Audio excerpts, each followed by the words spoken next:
In this video, I'm gonna teach you how to defend in EAFC 24 Xbox. It's a very easy process, so make sure to follow along. Defending on EAFC 24 on an Xbox can be tricky, but with some practice, you will be able to shut down attacks in no time. I'm gonna give you a lot of key strategies that you keep in mind, and through practice, you will be able to learn how to get better at defending and how to apply all of these strategies. So first, positioning is king. Don't chase. If you want to defend, focus on staying in a good defensive position and jockeying. So you can press L2 plus R2, also known as the left trigger plus right trigger, to cut off passing lanes and force your opponent into bad decisions. Mind the space. Be aware of where your opponent's attackers are and anticipate their runs. You don't want to get caught ball watching. So you have to predict the movement of your opponent and where they are going to attack from.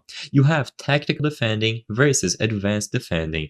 Now, the game offers two styles, like I said, tactical and advanced. For tactical, AI teammates will automatically press the attacker, allowing you to focus on covering passing lanes and making tackles with the circle or B button.